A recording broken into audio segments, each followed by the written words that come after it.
Bonjour les amis drifters, j'espère que vous allez bien. Comme promis, on va passer en revue ce stick arcade sans fil qui pour moi présente le meilleur rapport fonctionnalité-prix. Je m'appelle Réti, alias Pépé, et je vous souhaite la bienvenue sur Drift Toys. Ici, on va découvrir toutes les façons de faire du drift de façon accessible et abordable, mais aussi les objets technologiques qui nous facilitent la vie au quotidien. Allons-y. Comme vous pouvez le voir, on a affaire ici à un stick qui est pas mal complet, donc 8 boutons d'action ici en façade, avec les boutons auxiliaires ici en haut. Donc on a le format Xbox, donc A, B, X, Y, avec L et R, puis ici c'est M1, M2 parce que c'est des boutons macro. On peut donc les affecter plusieurs touches, plusieurs combinaisons de touches si vous voulez, ou comme moi, donc prendre les L2, R2 et les remettre ici. Donc le bouton Home qui permet en fait de la synchronisation sans fil, ou allumer et éteindre le stick. Select Start, configurer le turbo, et ici pour configurer les macros.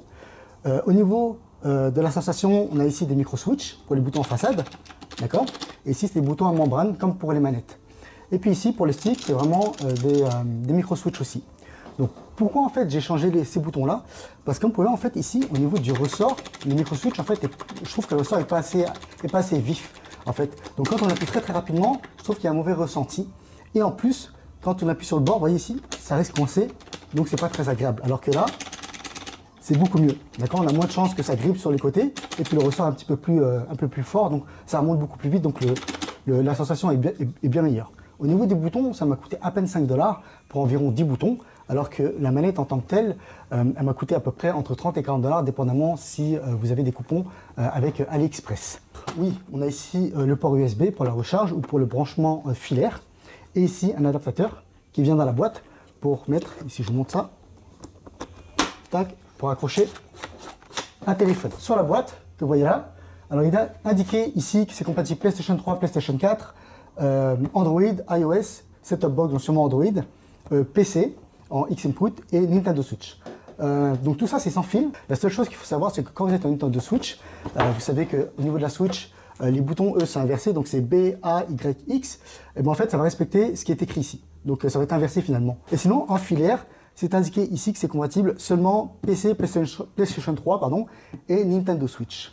Donc voilà pour les fonctionnalités. Donc ça vient avec le câble USB-C, un manuel, une clé aussi pour pouvoir serrer le stick, parce que le stick, il vient en fait dévisser, d'accord. Et c'est pratique pour vous aussi si vous voulez le transporter.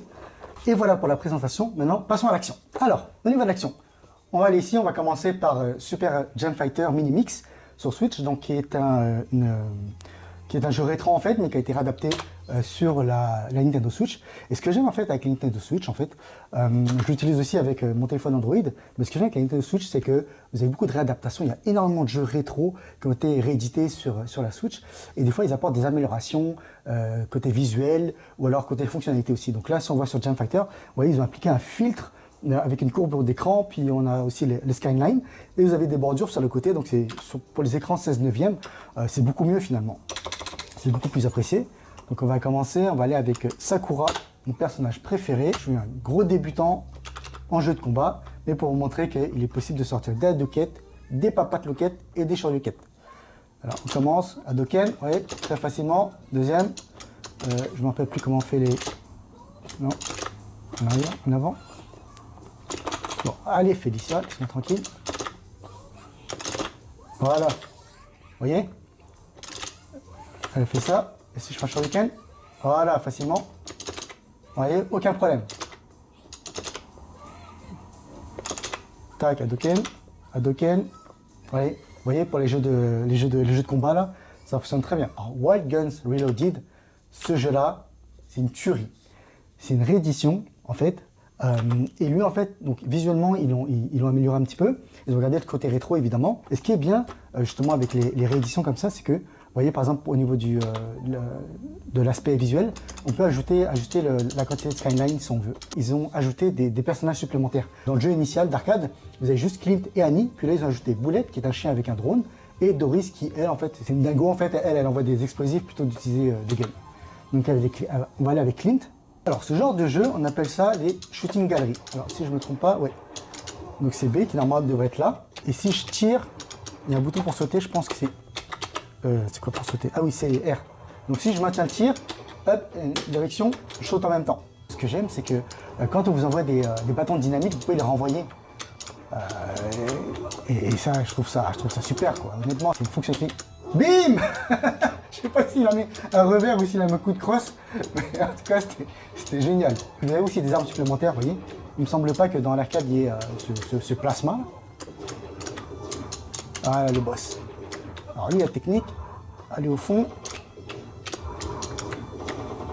Ah, il m'a eu. Alors, je vais utiliser la bombe. Bam, regardez, le personnage, vous voyez. Ça, je trouve ça extra. Honnêtement, c'est génial. Je vous montrer ici, là, voilà, les TNT, les bâtons de TNT, là. C'est ici. Oh, c'est mince. Du bruit de touche. Allez, voilà. Ils vont aller sur le TNT. Voilà.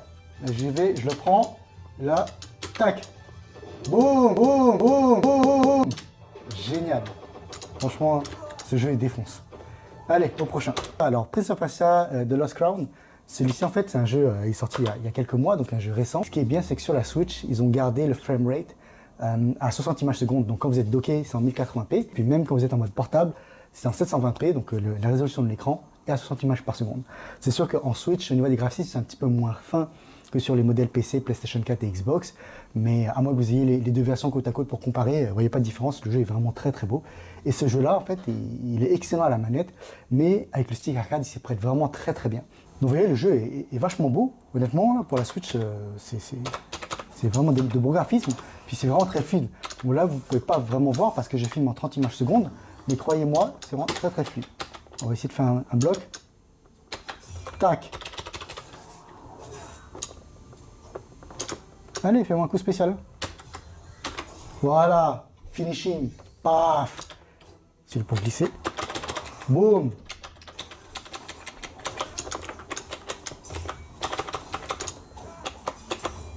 Encore notre finishing, paf. Alors celui-ci, c'est un jeu récent, Fight and Rage, mais c'est un jeu coup de cœur. Visuellement, ils ont fait comme si c'était un jeu rétro. Donc vous voyez au niveau du chargement, comme si on utilisait un émulateur. Vous avez aussi la courbure d'un écran CRT, et puis il est comme s'il était encastré. Donc vous avez le rebord sur le côté, vous avez l'écran qui se reflète sur les bords. Vous allez voir ça là, visuellement c'est très beau là. Vous avez Skyline aussi là. Vous voyez le côté CRT, écran cathodique, là c'est super avec le faux reflet en haut à gauche. Puis vous voyez, regardez les flammes, si vous regardez bien les flammes en bas à gauche et la barre de vie en haut à gauche, ça se reflète sur l'encastré, donc ça fait un côté en be-light un peu. Ça donne un côté un peu plus immersif au jeu. Moi je trouve ça vraiment très très bien. Je sais pas ce qu'il a fait. Ah oui, ok, maintenant coup de couteau.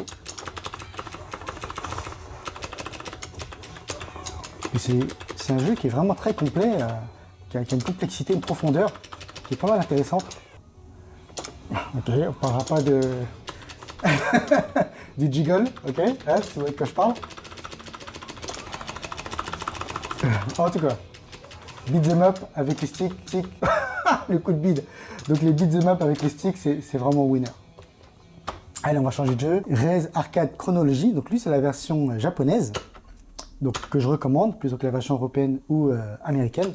Pourquoi parce que vous avez le jeu original d'arcade qui, si je ne dis pas de bêtises, s'appelle Ray Crasis. Il a apporté une amélioration dans le gameplay, c'est que vous avez donc le tir régulier et vous avez aussi un petit viseur qui permet en fait de verrouiller des cibles qui sont en contrebas et pour pouvoir envoyer des missiles ou des éclairs dépendamment de l'avion que vous prenez. Donc le premier c'est Reforce, c'est le jeu d'origine en 2D, donc qui sort en 94, Restorm sur PlayStation 1 et la suite Ray Crasis sur PlayStation 1 aussi, puis Restorm et Ray Crasis en 3D en fait.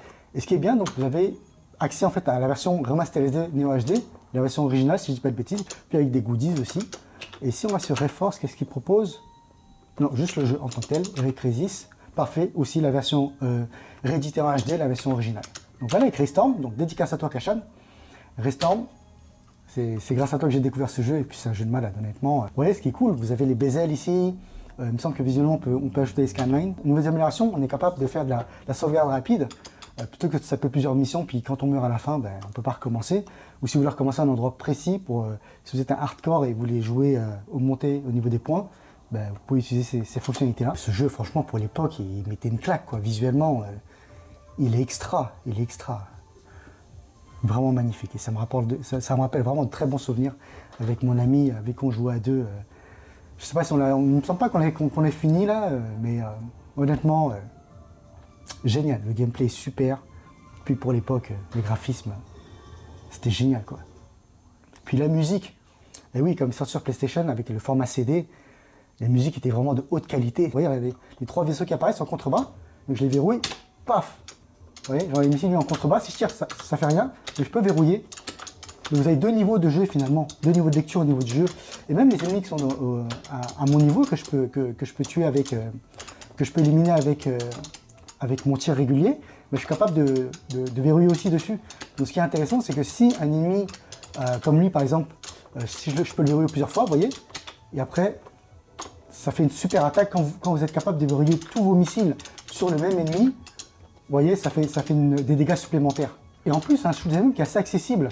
C'est pas un shoot'em up du style Dodonpachi, ce qu'on appelle les bullet hell, où vous avez des boules, des tirs partout, puis en fait, finalement, vous êtes juste à pas cligner des yeux pour éviter les boules et connaître les patterns particuliers. Là, c'est vraiment très accessible. C'est pour ça que j'aime beaucoup ce jeu, un peu dans le style de R-Type aussi.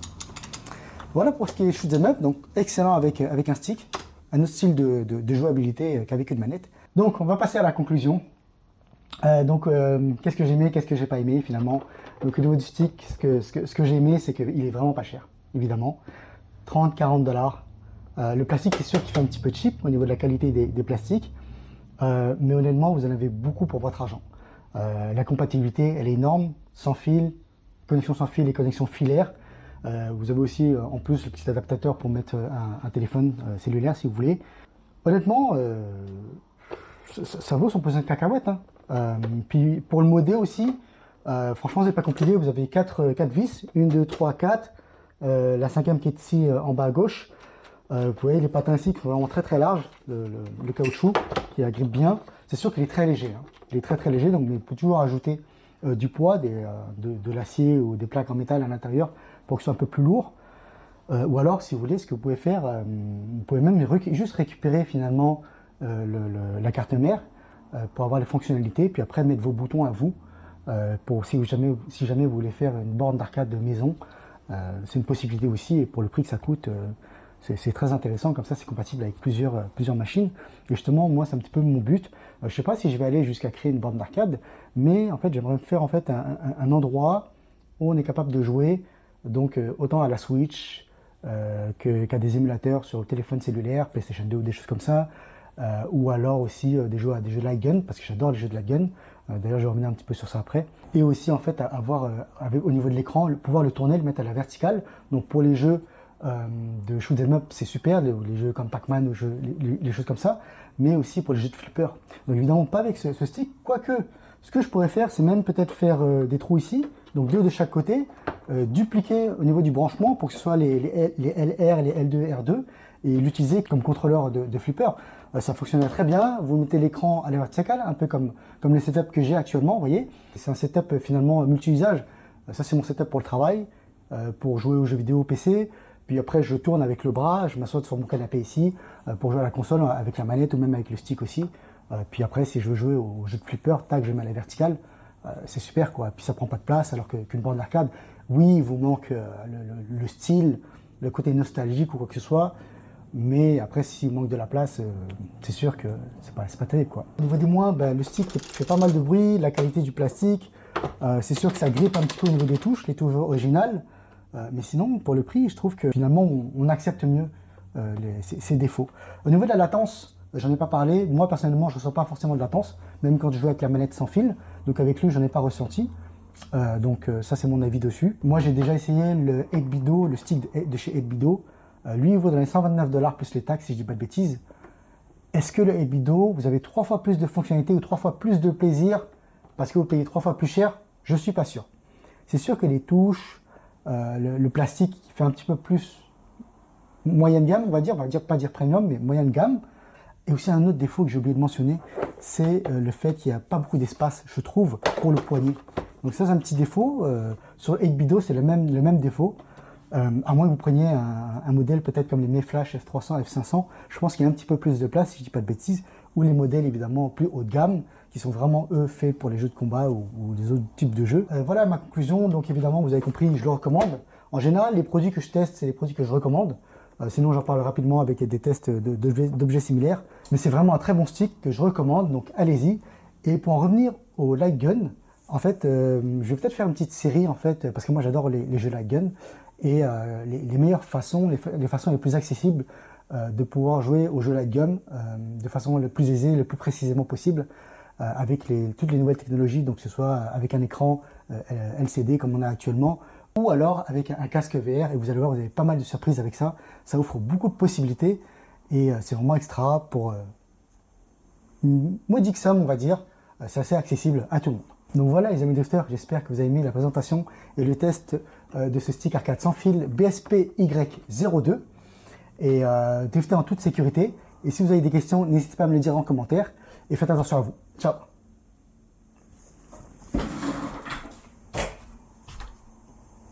Fuck.